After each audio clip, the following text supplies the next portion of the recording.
I've followed with growing concern what's happening on the ground in Gaza and the West Bank, and like many other Irish people have listened in horror to calls from the President of the United States for the mass expulsion of the Palestinian people from their homes and the permanent seizure of Palestinian lands. Such an approach is a fundamental breach of international law, is deeply destabilising in the Middle East, and a dangerous departure from the UN position of peace and security for both Palestinians and Israelis, and the right of Palestinians to self-determination.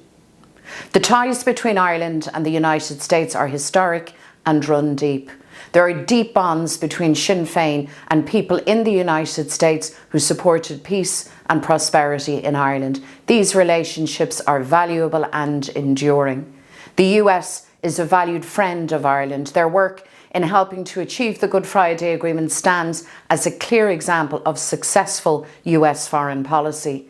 They're an important partner for peace and play a strong role in Ireland's economy. St. Patrick's Day each year is an important moment to reinforce all of those connections.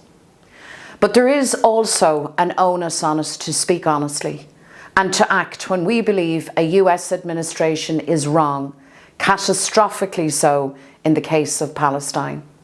I've thought deeply about this issue in recent days and listened to many voices inside and outside of Sinn Féin. I've made the decision not to attend the event in the White House this year as a principled stance against the call for the mass expulsion of the Palestinian people from Gaza, something which I believe demands serious dissent and objection. The only route to peace and security is a permanent ceasefire, followed by a negotiated settlement that guarantees peace and security for both Palestinians and Israelis through a just and sustainable two-state solution. That should be the position of the United States. Sinn Féin will continue to engage with the US administration at various levels, with Friends of Ireland on Capitol Hill, with the trade union movement and business leaders both in the United States and right across Ireland. We'll continue our relentless work for a future of peace, progress, stability and prosperity.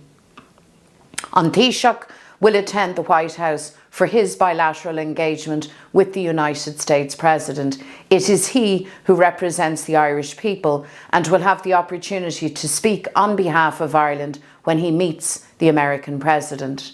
He must use this opportunity to reflect the view of the Irish people in relation to Palestine, in support of international law, and to reject threats for the mass expulsion of Palestinian people and seizures of their land. We will be briefing members of the International Diplomatic Corps here in Dublin later today and business leaders north and south in the coming week.